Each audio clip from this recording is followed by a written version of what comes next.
Hello everyone, my name is Paul and welcome to my tutorial on C++.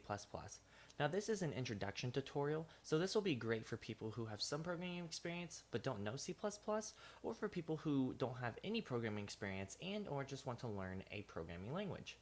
So now before we begin typing out our first program, we need a couple things. First thing is Visual Studio 2017. Now Visual Studio is a wonderful IDE or integrated development environment. Now what is Visual Studio, you may ask? Visual Studio is an integrated development environment from Microsoft. It is used to develop computer programs as well as websites, web applications, and so on. Now you can code in any language in Visual Studio, but of course in this tutorial we're going to keep learning C++. Also, if you have 2015, don't worry, I got you covered. Either you can delete 2015 from your computer all the way and go to the link and download the newest version, or just listen closely because I will mention some things about 2015 in Visual Studio so you don't get lost. So what you're going to do is now go ahead and click that download, and it'll bring up a download menu which shows languages / plugins, but you're just going to want to click C++ and make sure everything on C++ is selected.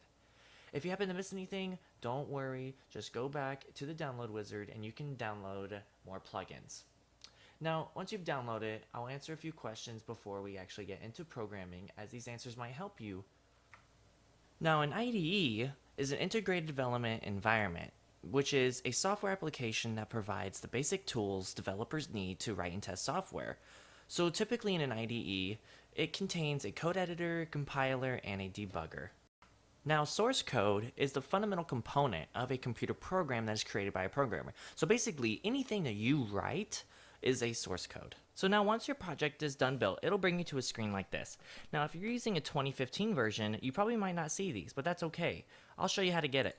So all you need to do is on source files, right click, add, new item, and then CPP file.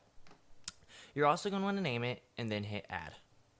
So then, you'll have probably this. In the 2017 version, all you're going to make sure you do is you make sure you're clicked on it, and then you're at a screen like this. So this right here is basically a header file. Now this includes, and the reason why it says include is because it's including all the files that is named this folder within the application. So we're actually going to need to include another header, which is going to be called, this one's going to be called IO stream. Now, this basically is another folder, and it kind of simplifies the way that we type out our source code. It just makes it easier for the developer. So now, within that, we need to do using namespace std, and make sure you have that semicolon, cannot forget that. So now we can go ahead and start typing out our first code. So we'll go ahead and now we're going to write within our main function. This is a function. Now we're declaring this function right in here, and this return value basically just means that it's going to return whatever you have in here and within the program to make sure that there are no issues with the program.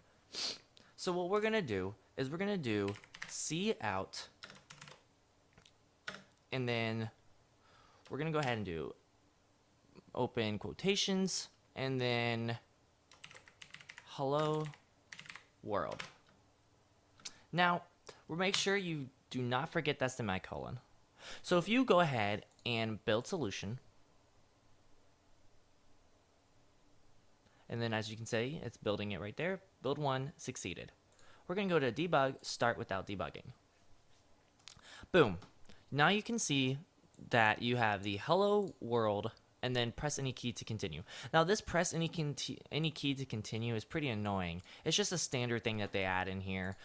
So it's very easy to get rid of. And basically what we can do is we can send it down to the next line. And in order to do that, we need to do these. Now I always see that makes it easier for me to understand that these are, when they're open to the right, that means this is what it's going to take in. Now, cout just means console out. Now, what is it going to put out to the user? So that's why we have cout and then open to the right what it's going to take in. Now it's going to take in another base of word. It's going to say end line or end L, and then we're going to go ahead and quotation that or a semicolon. What end line does is it basically just ends the line right after this, and then whatever is after that is going to shoot it down to the next, the second line basically. So what we can do is actually now we can go to debug, start without debugging, and then hit yes, the build. And boom. As you can see, it says hello world, and then press any key to continue on the second line. Alright guys, so there you go, that's your first application. So what you should have learned today is what is C++, what is Visual Studio, what is an IDE, what is source code, how to write your first program, and how to run and build your first application. Alright guys, I really hope y'all enjoyed today's video. If y'all have any questions, please comment and subscribe, and I'll get back to you as soon as possible. Thank you guys so much, and I hope you have a wonderful rest of your day.